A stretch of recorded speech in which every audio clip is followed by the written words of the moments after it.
Today, we are going to talk about on the show what you need to know when buying windows. Welcome to How to Build a Tent, podcast on how to make you successful. My name is Matt Williams. Thank you for listening to the show, sharing the show with a friend, with a loved one, with somebody you care, someone you hate. And you can send it to people you hate. I don't mind. Maybe they won't hate me. Who knows? So thank you for doing that. We are part of the Fight Laugh Feast Network. Go to fightlaughfeast.com, flfnetwork.com. Put in HtBT in the drop-down. You'll get a sweet mug. You'll get tons of great benefits from the network, and they're giving out stuff all the time and all that good stuff. You don't even have to like this show the most, but why not just get that extra mug and extra value from subscribing? Just put in HtBT. That's all you got to do. Something else that you got to do is get ready for this conference coming up by the Fight Laugh Feast Network at the end of this year. I believe we're doing it. At the end of the year. Start prepping for it. Pay attention. Be listening to Cross Politics. That's going to be such a great time. I am going to force 80 Robles to come. He doesn't have a choice. If that means that I have to fly all the way up there and grab him by the, something, the ear, the shirt, whatever it takes, and drag him back down to Tennessee. It's going to be in Tennessee. So start planning, start thinking about it, start saving, get up there. If you have any questions, comments, you can reach out to me, Matt, at howtobuildatent.com. If you have any suggestions or any feedback that you want to give, or to let me know if you're joining 250, making 250, my goal, getting 250 individuals or families to start businesses simply with the goal in mind of making $250 a month. That's it. And the whole point of it is not that you're going to make money and billions of dollars off of it, but that you're just getting into the emotions of what it's like to have a business, getting into the feel, understanding what you need to do, starting to see all the different processes, all the time it takes. And then next year we can build on it and we can actually start making it a significant part of your income and your retirement strategy, your long goal, your vision for your life and what you feel like God has called you to do and all that good stuff. So consider joining that. And if you have any questions, comments, you need help, reach out to me and be more than happy to help you guys be successful, help you guys diversify your income and all that good stuff. Today's show is also brought to you by Kingsman Grooming Products. Kingsman Grooming Products. I use them on my beard all the time. The oil, the balm, I use it every single day after my showers. It's fantastic. They have such great quality products. They have bags, they have leather bags, they have hair product, they have tons of stuff. They have great gifts. Every time I give it to a gift, people just love it. They always come back to me and say like, oh man, I really love this. I love the smell. I loved how it wasn't overpowering. I love how it felt. I love how it made my beard feel, all this good stuff. I don't normally get compliments about my gifts, but I do with Kingsman Grooming Pros, and you'll get 10% off. So there's 3 reasons why you should be shopping and buying your products from Kingsman Grooming Pros. 1, they're a Christian company. We should be supporting Christian companies whenever we can. 2, their quality of products are phenomenal. You already buy this stuff. You might as well buy stuff that is premium quality and you're supporting Christians. And thirdly, you get 10% off when you put HtBT in the promo code. I know that a lot of you have already sent me messages telling me that you have purchased products from them. I appreciate it. You are doing yourself a favor as much as you're doing them a favor and me a favor by supporting all of us. So keep it in the family is what I'm saying. Keep it in the family. All right. So at the house that I'm at, we bought this house with the understanding that the windows needed to be fixed. So interest rates are a little lower than they have been, which maybe, hey, for you guys, it might be a time to refinance yourselves, even if you're not doing a big project like I am, but just looking, to refinance, lower those interest payments, how much interest you're going to be paying, right? Because your payment is principal, interest, taxes, and insurance all coupled in usually.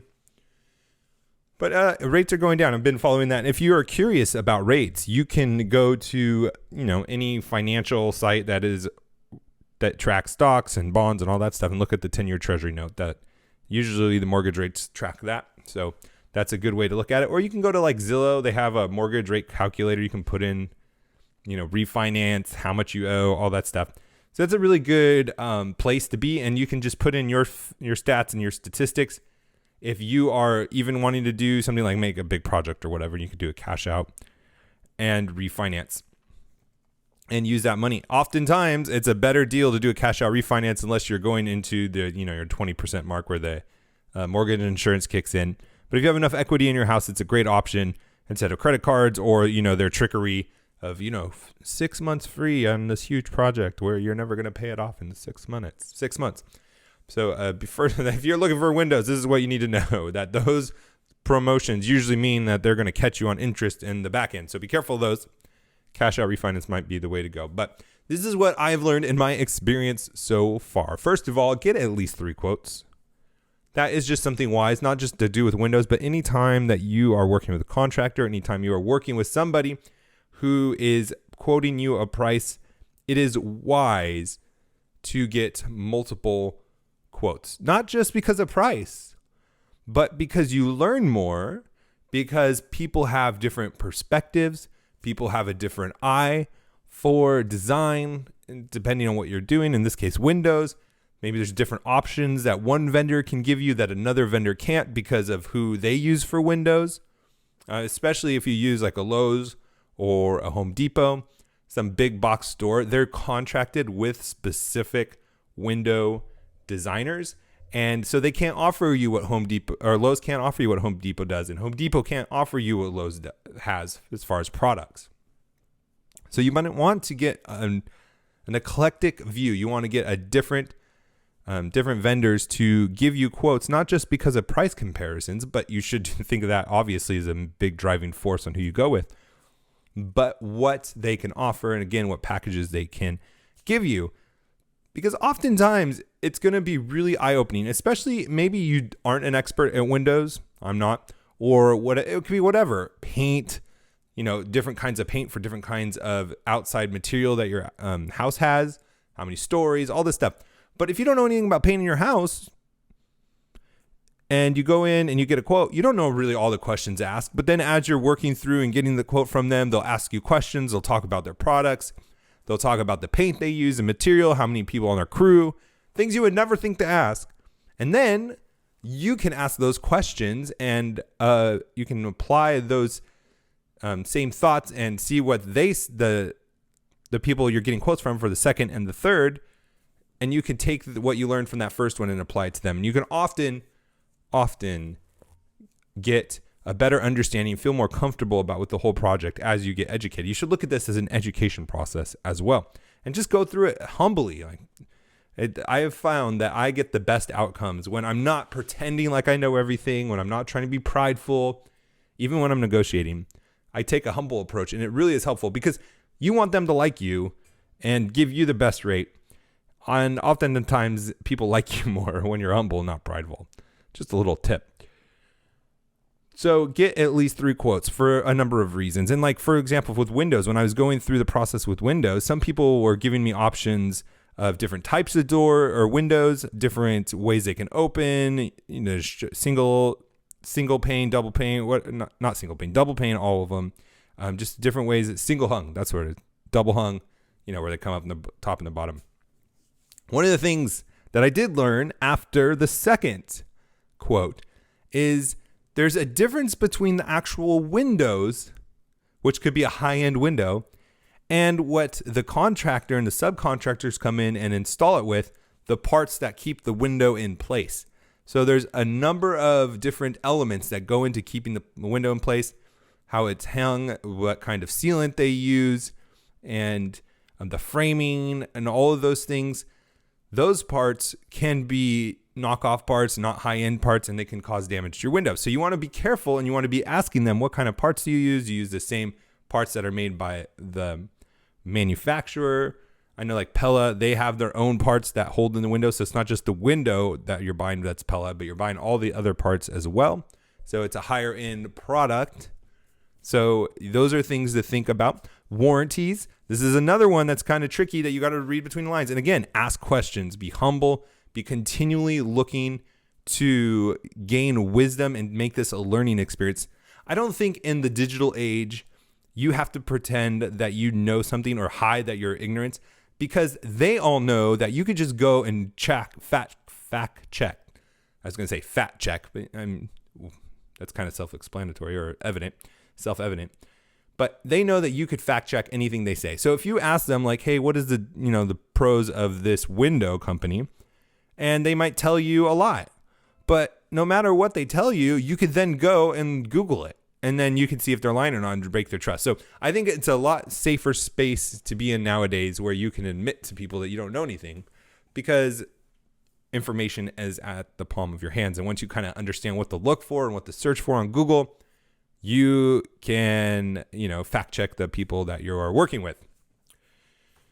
All right, let's see. Don't neglect big box stores. This is an interesting one, Windows, because Home Depot, Lowe's, Windows galore, whatever they are, they buy in bulk, and they often will give you a cheaper price than the manufacturer themselves. Like Lowe's, they sell Pella windows, and I had Pella come out as well. And Lowe's actually gave me a cheaper price on Pella than Pella could themselves. Crazy. Absolutely crazy. You would think getting rid of the middleman would cause them to be able to be more competitive and give me a better price.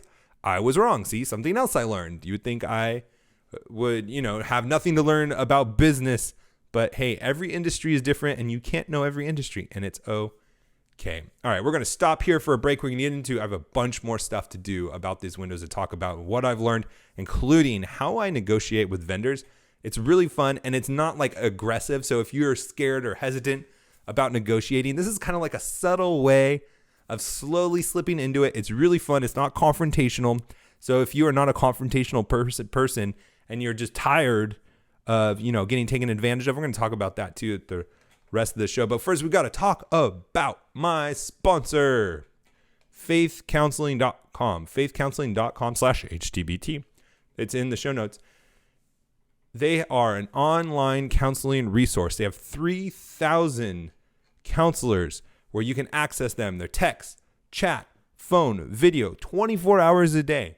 They work with people that struggle with depression, anxiety, stress, sleeping. Oh man, I did not sleep well last night. I should give them a ring. Anxiety, anger, trauma. Sometimes there are just issues that you are working on that you need to contact and be with people. You can't just solve the problems on your own. You need to be in community. And sometimes it's just really helpful to be able to access people on your desktop, chatting, iOS or Android apps. They have it all. Best of all, it's truly an affordable option. How to Build a Tent listeners get 10% off your first month when you use a discount code HtBT. That is going to faithfulcounseling.com/HtBT. When you follow that link that's in the show notes, you'll get 10% off. Simply fill out a questionnaire, help them assess your needs, and get matched with a counselor you'll love. That's faithcounseling.com/HtBT. So don't be scared of the box stores. Oftentimes they can give you a bigger deal because of the bulk purchases they do with Windows. I talked about warranties a little bit. Sometimes they'll see, this is the thing too, because there's something else I learned is that there's gas in Windows that helps keep the heat out or cool in or whatever it is, depending on what season it is. But that gas will eventually leak out. And so there's a warranty for the window frame. There's window for the installation. There's a warranty for how long the glass. There's warranties for if there's breakage of the window, like you throw a baseball bat through it. There's, accidental. There's acts of God. There's all these different kinds of warranties. And so another thing for you to be very clear about, let's see, we talked about the actual windows, the pros and cons of them, the materials around the window and the installation, the warranties. You want to have a really good understanding of all these things. And another way, this is something probably you should do in the beginning before you get the quotes, is go online and just kind of try to figure out the vocabulary and learn the different terms that are in the industry, specifically in the Windows industry, because as we're talking about what to know about when buying Windows, replacing Windows, is they talk about different ratings, environmental ratings, how much sun comes through, how much heat comes through. There's like a different pH level. There's a different scientific terms that if you don't know what you're talking about, it'll just go like right over your head. And oftentimes what happens is people in the industry start getting really familiar with these terms and they don't think it's a mystery, and they'll just keep talking like right over your head and they'll lose you. This is where the humility comes in. You need to stop them and ask them, hey, can you explain that to me? I don't understand what that means. What are you trying to get me to understand? I do that a lot. And, they don't look at you like you're stupid. They go, oh my gosh, you're such an idiot. No, they don't do that. They actually stop and explain, because salespeople want you to understand what they're saying. They're not going to make you feel stupid about it, I promise, because that's one of the ways that they are going to get your business, is if you completely understand what they are saying. Something else that is interesting to do if you're buying windows, but also looking to do another job, is really look at Home Depot and Lowe's, because they do more than just windows. And oftentimes what you can do is, instead of just negotiating with somebody one-on-one with windows, although you should kind of negotiate the price of the windows in the beginning, and then be like, oh, hey, by the way, I'm interested in painting the house or adding blinds or, whatever it is, a generator, pool heater, whatever else they do. Like, hey, if I do these together, what kind of price can you get me? I've had people actually quote me other projects at cost when I bundled them. So they made nothing, but just as an incentive to get my business for one of the projects, they have given me the other projects. They told me exactly, showed me how much they actually pay for the products and the installation. And they said, oh, you'll just pay my cost for this. And that's the kind of power that you can have when you bundle things and negotiate. And it kind of also will throw them off their rockers in a little way, because, oftentimes these people that work at Lowe's and Home Depot aren't used to talking in package deals. They're used to just one thing at a time. Not to say they're stupid or they're ignorant or they're not smart people, but it's one way to kind of get an advantage in the negotiation, is give them something new that they're not used to negotiating, and their eyes will light up because they'll get the sales. And they'll be like, oh my gosh, they have this great opportunity to make my numbers for this quarter, because they all got numbers they got to make, right? So that could be a really great way to save money if you have to do multiple things at once. Not a bad way to go. And then just again, to drive this home, I think I said this already, but make sure with the warranty, with the products and all those things, the windows, the quality of windows, not all window manufacturers are the same. You might get this huge, oh my gosh, they're $20,000 cheaper, but they're giving you crap windows. You don't want crap windows, or maybe you do, but you want to at least know you're getting crap windows, and you're passing over on this manufacturer that does phenomenal work just because you didn't understand the value difference, and they're a substantial amount more money. Make sure you're comparing apples to apples, not just with the manufacturer, but with the warranty. I mean, not just with the window manufacturer themselves, with the warranty, the price, the installation, all of those things, the things that go around the windows, all that stuff. You want to be clear about that. And that's not going to be all clear up front. They're not going to be telling that in the beginning. So make sure that you ask, again, a lot of questions. What was there? I feel like there's one more thing I want to say. Oh, don't fall for the fake lines. This happens a lot, not necessarily with the bigger companies, but with the lower one companies. They'll be like, you're going to save a lot of money on these windows in energy bills. From everything I've read and from the sense that it makes to me, logically, you're not going to save that much in compared to how much windows are. Windows are expensive. They're extremely expensive. And the cost savings from month to month of your air conditioning and your heating is not going to pay for them in the short term. And then also that if it's done properly and they pull permits, the county knows that you made a structural upgrade to your house, which means, you guessed it, your taxes are going to go up because your home value went up because you upgraded your home. Another thing to think about when you are upgrading your windows. So that's all you need to know about windows. And the last thing I just wanted to say has nothing to do with windows actually, but I just seen this article and I thought it was very interesting times that we live in. Is women overtook men as a majority of the U.S. workforce in December. It hasn't happened in 10 years. It happened before. 109,000 more women were on the payrolls than men. I just want you to think about that. I am of the mind that, when you're married, you have kids, you should be home with them. And especially when they're off the daycare, you're like delegating your responsibilities out to other people. And just something to think about. I'm not going to get into it more. I don't want to get into the sex, sex is battle of the sexes is what I meant to say. but just think about it. Just think about where our society is, how our kids are acting, what we're scared of our kids becoming right now. And, how, if there's anybody in home and who's raising our kids, maybe something to think about. All right. So I hope that helps with Windows. If you have any other questions about the Windows, just let me know and I'll get back to you as soon as I can. We'll talk to you next time.